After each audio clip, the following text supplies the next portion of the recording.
Կենտրոնի առավոտացիելի հեռուստադիտողներ, Ազատազեն կրթական հասարակական կազմակերպությունը վերջերս տոնեց իր հիմնադրման 4-րդ տարեդարձը։ Զենք կրելու և կիրառելու մշակույթի, ինչպես նաև ապագա հաղթանակներում դրա դերի մասին կխոսենք մեր հյուրերի հետ։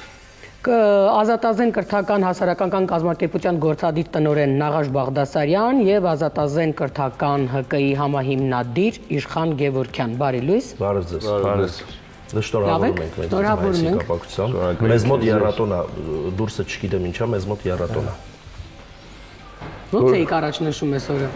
Մի քիչ ավելի լավ ասում։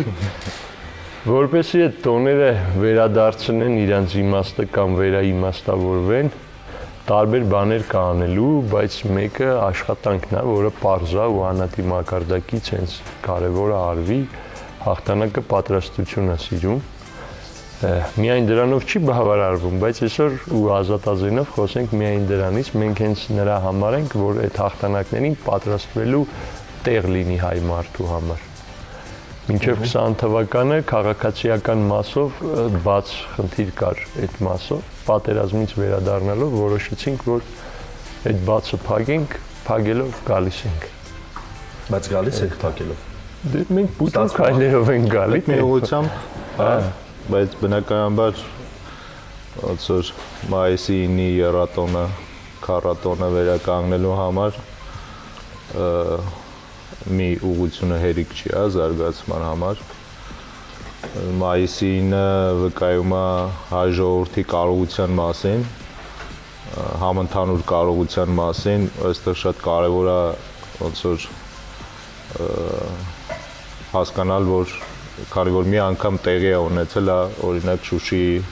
ազատագրումը, դա եւս ապագայում հնարավոր է, բայց դրա համար համընդհանուր ռազմաքաղաքական կամք է պետք, այսինքն միայն մեկ հասարակական կազմակերպության հաջողած գործունեությունը բավարար չէ, էլի։ Մենք դա լավ գիտակցում ենք։ Ուզում հասկանամ առհասարակ հանրությունը մեր Հայաստանի Հանրապետության քաղաքացիները, մեր հայրենակիցները, որքանով են տեղյակ Ազատազենից, որքանով են հետաքրքրված առհասարակ զենքին տիրապետելուն, մարտական պատրաստվածություն անցնելուն, հաճախելուն, դիտելուն, չգիտեմ, ինչքանով են հետաքրքրված։ Համեմատած, ասենք 5 տարի առաջվա վիճակին էական աճ կա, որպեսզի պատկերացնեք 3 քննություններ էր մեր մոտ, ամեն շաբաթ մեր մոտ առաջին զենք ձեռք բերելու քննություններ են,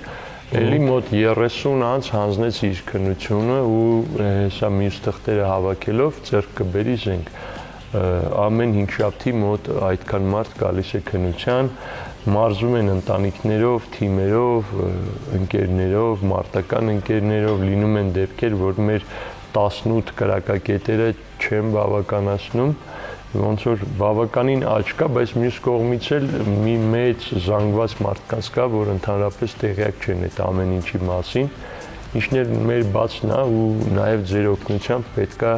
այդ բացը փակենք, որ հայերը իմանան, որ կա այդպիսի հնարավորություն, իրենք կարող են սկսած նրանից, որ քննություններ տալ ու նորմալ զենքեր ունենալ, վերջացրած տեղ կա մարզվելու, որ այդ իրենց զենքով կարող են գալ, իրանց այնտեղ կօգնեն, կճշտադրեն զենքը, վերջում էլ ոչինչ չեն վճարի դրա համար, էլի կմարզվեն, կգնան զինվածները։ Քանի որ զենք ունենալու մասին խոսեցինք, իհարկե կա օրենք Հայաստանի Հանրապետությունում, բայց եկեք մեր իրականությունում, երբ որ քիչ adekvat մարդիկ ավելի շատ են, քան adekvatները, որքանով է համաձայն չեք ինձ։ Չէ, իհարկե համաձայն չեմ։ Այսինքն մեծամասնությունը adekvat է։ Զենքի մասով մինիմում, նայեք, ես մեր օրինակով կբերեմ, մեզ Ազատազեն ասելուց ինչ-որ հատուկ ձևի են պատկերացնում, կամ կարանք նաև ազատամարտիկներին հին նոր գումարենք, բոլոր այն արհավիրքները, որ մեր հետ եղան, ոչ մի ռադիկալ դրսևորում հողի վրա չեղավ զենքով։ Կլինի 23 թվականին, ջերմուկի դեպքերի ժամանակ չէ, ներքաղաքական կրակոցներ չեղան։ Շատ adekvat են, այն վիճակները, որ կան, որ մեկը զենքով հանցագործություն է անում, 90% դեպքերում այդ մեկին մինչև այդ թողել են անզենե հանցագործություն անի, այսինքն մեկին ծեծե մարսել է։ Ուղղակի հանցագործ է ինքը։ Ինքը ոչ թե հանցագործ, անպատիժ հանցագործ, որտեղ զենքի անցնում են մի քանի փուլ հետո։ որ ճիշտ էպիզոդում իրանց դեմը առնվում է, յուրաքանչյուր զենքով սպանություն կամ բան ուսումնասիրեք, տեսեք, որ ասենք բանակում է, դա ինչ որ արտոնյալ մեկն ա եղել, համահանե, վերջում զենքով է արել։ Քաղաքում է ինչ որ դեպուտատի աղբոր որդի է, էլի համահանե, որ որոշի ու զենքով մի բան անի չկա։ Դա բացթողման հետևանք է։ Անպատժելիության հետևանքը։ Մենք շատ որակյալ ազգ ենք հայերով, մենք 20 թվականի նորմայից շատ կամավոր ենք տվել։ Ուղղակի նրանց հետ վարվել ճիշտ չենք կարողացել որպես պետություն ու ես ու Նաղաշը գոնե դեմ ենք մերոնց սպիտակավորելու։ Չկա մի ազատազեն այս 4 տարվա մեջ, որ ոչ թե զենքով հանցագործություն արե, այլ կրելու կանոններն է խախտել, տեղափոխելու կամ իսկ մենք 800-ից ավել անդամ ունենք։ Այդ թյուր կարծիքը ստեղծել են, որ ես ու դուք մեզ վատը համարենք։ Մենք սովորականից էական լավն ենք, ու հենց այդ հավատը վերականգնվելով է, որ մայիսի 9-ի խեղճացած չենք նշելու։ Հաստատ ձեր կողքերն են նայեք, երբ կուզեք եկեք Ազատազենի հրաձգարան Երևանի։ Մեզ խաբել են, որ մենք վատն ենք, իրար կսպանենք, չէ։ Մեր ընտանիքները հանգիստ երեկոյանել են քաղաքով ման գալի, ցերեկնել, երեխեքին դպրոցներից չեն գողանում, ես իմ այդ մի քանի էպիզոդ հանցագործություններն էլ հեշտ կանխելի են, ինչպես հեշտ կազմակերպելի է մեր ուժեղանալ ու ինչ-որ լուրջ հարց լուծելը։ Բայց անհատի մակարդակով ընտիր մատերիալ ունենք մենք Հայաստանում, շատ լավ։ Դասեք, շարունակելով իշխանի խոսքը, ամփոփելով վերջին 4 տարիները ընդհանուր կարող մի քիչ անհամեստ հնչի, բայց Ազատազենի ամենամեծ ձեռքբերումը այն է, որ երբևէ Հայաստանում զենքը կրակելը ընդհանրապես զենքի մշակույթը այսքան հասանելի չի եղել սովորական քաղաքացիներին, ինքը միշտ ոնց որ պետական կառույցների մոնոպոլիան ա եղել, կոպիտ ասած, ու այս 4 տարիների ընթացքում Ազատազենի տարբեր պրոցեսներով, դասընթացներով, հրաձգարաններով եւ այլն 120,000-ից մարդ է անցել, պարզ հրաձգությունից սկսած, միանգամյա այցելությունից սկսած, մինչեւ ասենք 6-ամսյա դասընթացներ Ազատազենի տարբեր ենթակառուցվածքներով, էլի միայն Երևանում, չէ։ Այս առումով իհարկե ոնց որ 0-ից հաշված ֆենոմենալ աճ կա, բայց որ մենք դիտարկում ենք, վերլուծում ենք պրոցեսները, ռիսկերը, այստեղ ոնց որ իհարկե հեշտ է չկանոնակարգել ինչ-որ պրոցեսներ ու մարդկանց ասել, որ ոնց որ մարդիկ լավը չեն կամ կարգապահ չեն։ Այստեղ մենք երկու խնդիր ունենք, նախ պետք է ունենանք լավ պրոցեսներ, լավ ենթակառուցվածքներ,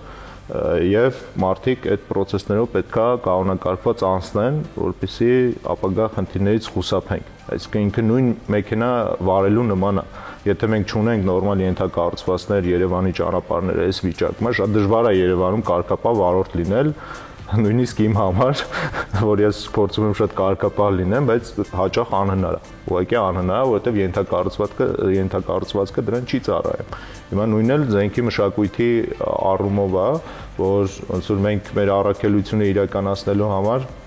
ինչ ենք անում, ստեղծում ենք ենթակառուցվածքներ, տալիս ենք փոխադարձաբար հա գիտելիքներ ու այդ ամբողջ ընթացքում պահում ենք կարգապահությունը։ Առաջ ինքներս էլ ոնց որ զենքը նույն հրաձգարանում հա գցում էինք մեր ուսերին ու տենց ֆռում էինք տարածքում, որը բավականին վտանգավոր միջավայր է ստեղծում ոնց որ այն մարդկանց համար, ովքեր այդ մշակույթը չէին կրում։ Մենք փոխեցինք կարգը, հիմա մարդիկ ոնց որ պայուսակներով են տեղափոխում զենքը միջև կրակակետ, այդ բարձ մի տարական օրինակ է, էլի։ Ու այս ամբողջ ընթացքում մենք այդ զարգացումը տեսել ենք, փոփոխությունը տեսել ենք։ Իսկ որ Ազատազենից վեր գանք ամբողջ պետության մակարդակով, ոնց որ մարդկանց adekvatությունը կախված ինչ-որ բանից, ինչ-որ բանի հանդեպ կախված է նրանից, թե ոնց ենք մենք սկզբից դնում ընթացակարգերը, ստեղծում ենթակառուցվածքներ եւ վերահսկում այդ ամբողջը։ Բնականաբար օրինախախտներին պատժում եւ այլն եւ այլն։ Հենց որ ես ոնց որ կիսում եմ իշխանի մոտեցումը, որ մենք սովորականից ավելի լավ ոնց որ հասարակություն ունենք, որի հետ ճիշտ աշխատելու դեպքում շատ ավելի մեծ մայիսի 9-ներ կարող ենք նշել։ Դե բոլոր ոլորտներում եթե տենց նայենք, մենք կարող ենք ճանաչելով սեփական եւ լավագույն օրինակները եւ վատագույն օրինակները համարել, որ այն վատերը նրանից են, որ իրենց հետ ճիշտ չեն աշխատում, Հենց առավոտյան մենք խոսում ենք Դավիթի հետ, թե ինչ է կատարվում մեր իրականության մեջ, այդ ատելության խոսքն էլ, հայհոյանքն էլ, անեծքն էլ։ Մենք այդքան ասում ենք, բայց ինչ որ առումով մենք ունենք երևի թե ազգային դրսևորումներ, որոնք ոչ մի կերպ չեն հղկվում։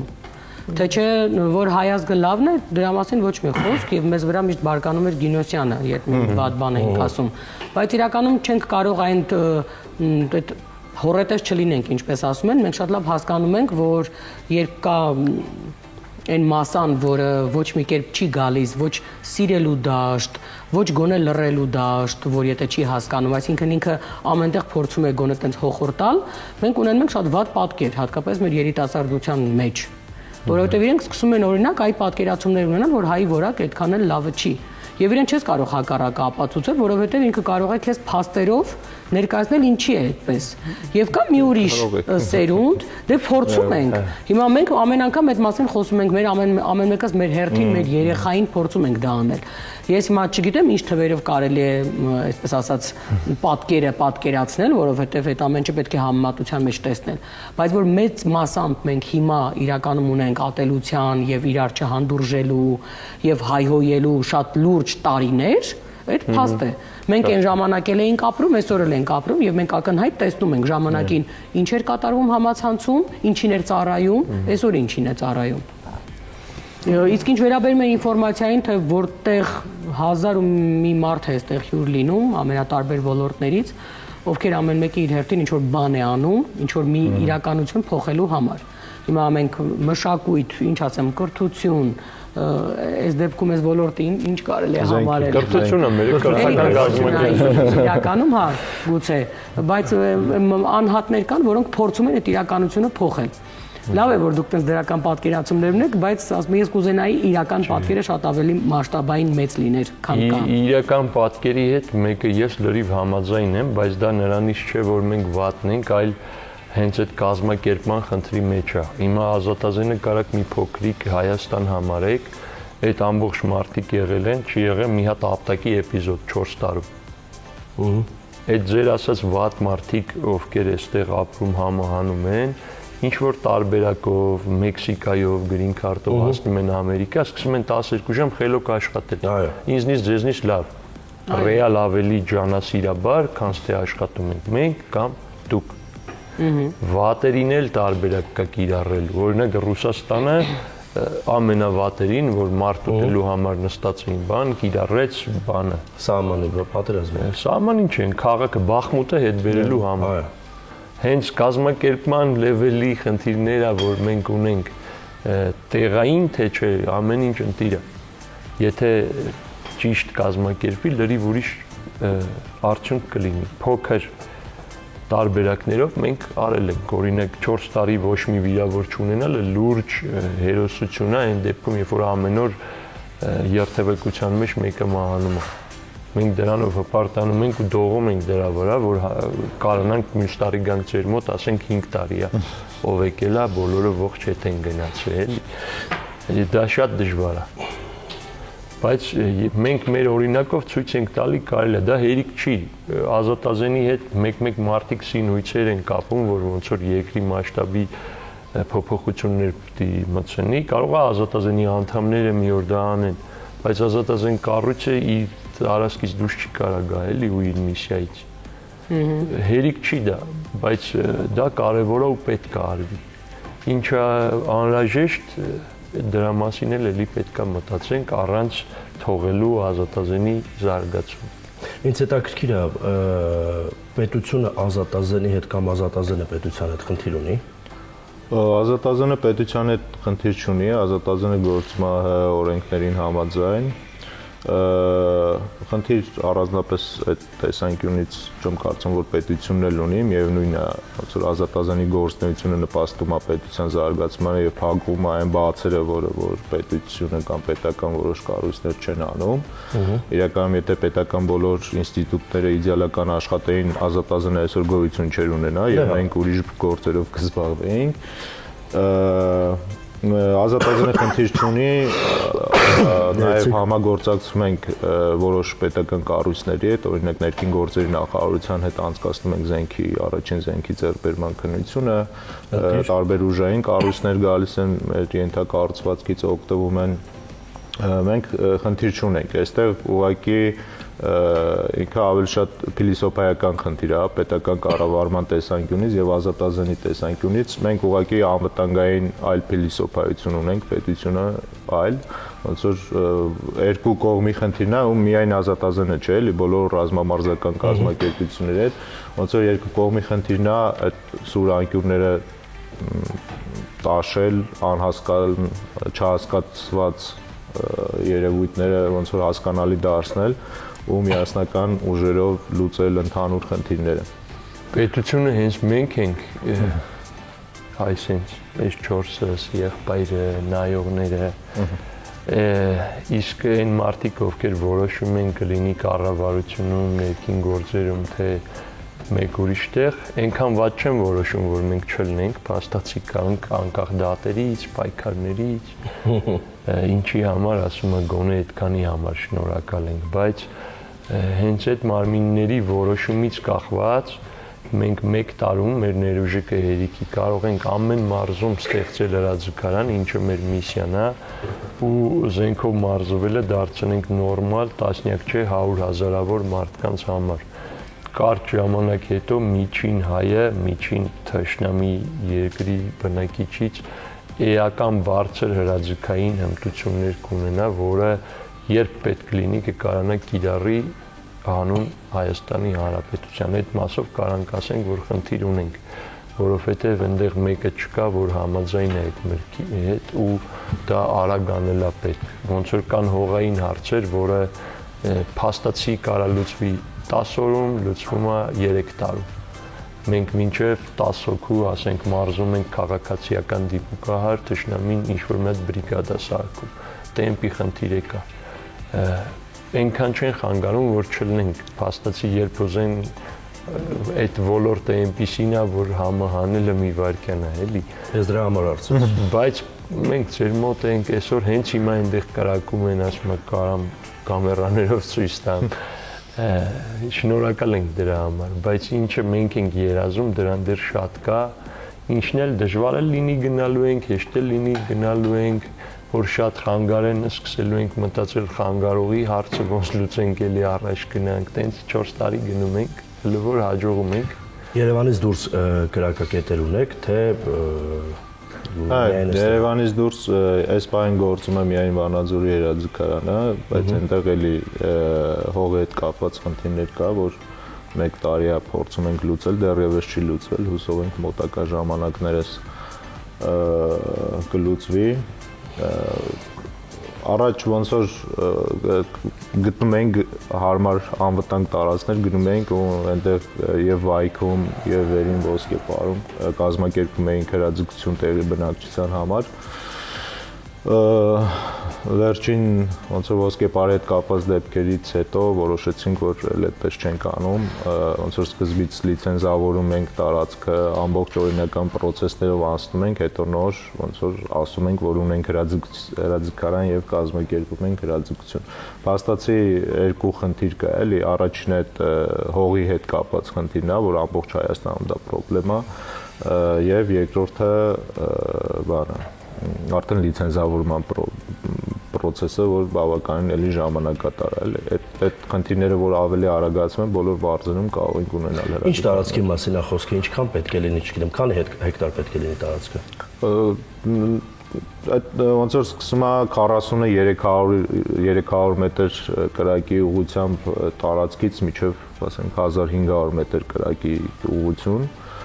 բայց այդտեղ կարևոր է, որ նախ օրենքով պետք է ոնց որ կրակային ուղղությունը 3 կիլոմետր բնակավայրից հեռու լինի եւ կարևոր է, որ բնական պատնեշներ լինեն, չնայած դա օրենքով սահմանված չի, բայց մեր համար կարևոր է, որ բնական, այսինքն սար լինի դիմացը, որ ինքը անվտանգ լինի, էլի։ Հիմա ընթացքի մեջ է բոլոր մարզերում ոնց որ դիտարկում ենք բոլոր հավանական տեղերը, որ հնարավոր է հրաձգարաններ կառուցել, այդ ընթացքի մեջ է եկող այս տարվանից սկսած ոնց որ երևի եկող տարի արդեն այդ թեմայով որոշակի հաջողություններ կունենանք։ Շնորհակալություն։ Շնորհակալ ենք։ Շնորհակալ։ Յուրաքանչյուր երևի թե հարթակում, եթե կան մարդիկ, ովքեր իրենց գործը սիրում են ու համել ոչ միայն սիրում են ու պատասխանատվությամբ են տանում, ինձ թվում է այդ գործի մեջ միշտ հաջողություններ են գրանցվում ու այդտեղ հաճախող մարդիկ գոնե թե կրթվում են գաղափարներով, ոչ միայն ֆիզիկական պատրաստվածությամբ, այլ նաև հուսանք գաղափարներով, որովհետև այդ առաջին հերթին է պետք, ասում եմ, հոգիդ չի համապատասխանում արածիդ, արածը սխալ է, բայց երբ դու սկզբից հոգով, մտքով պատկերացնում ես ինչի համար ես անում, ֆիզիկականը ինձ թվում է ճկվում է արդեն ոնց ուզես։ Ձեզ հաջողություն, սիրելի հեռուստադիտողներ, մեր եթերում գովազդ։ Շնորհակալ ենք։